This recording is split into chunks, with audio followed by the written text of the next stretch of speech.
now we know that the Deepwater Horizon leak can't actually be 5,000 barrels per day. Not only do we have the flow rate, but now we have a new piece of evidence.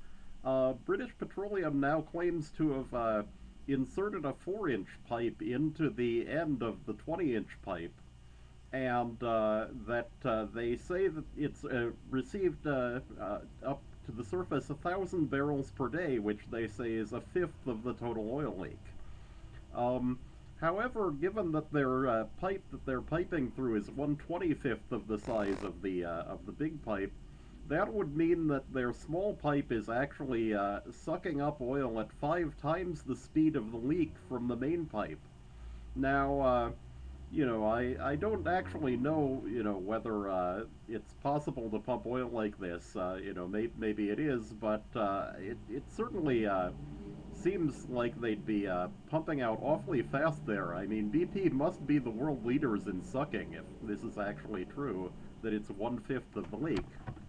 Um, and that the logical inference here is that the 1,000 barrels per day might be correct, but the leak, instead is much more than 5,000 barrels per day. Also, that we've have now a report from 60 Minutes, and you can just do a Google search for 60 Minutes and find their webpage.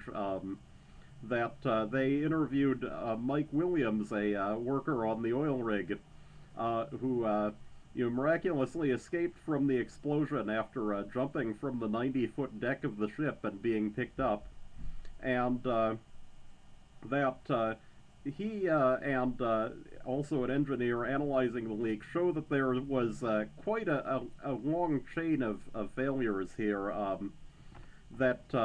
That one of the things is that there was an incident with their blowout protector where there's an O-ring that a huge O-ring that clamps on the drill pipe, and that somehow the thing was moved with the O-ring clamped on the pipe, and then they actually found fragments of rubber in the fluid from the well, and then after this, there were also other multiple failures with the blowout protector. You can see the video for the whole story, and then on top of all of this, the blowout protector was had to have a good seal to verify the tests about the amount of gas coming out of the well. So the blowout protector failure caused them to not recognize the high gas pressure, and then on top of that, there was they were done drilling the well, and then they were going to seal it temporarily and get it ready for production. And in the course of the unsealing, there was actually a period where BP actually ordered them to take the drill mud out, which I was just appalled at this. I mean, drill mud has always been used to prevent blowouts. It's been in common use since the 1920s, I think. Although he didn't invent it, Earl Halliburton made his name in the business actually as a reliable and consistent producer of the drilling mud. It always had the exact weight that he said it would.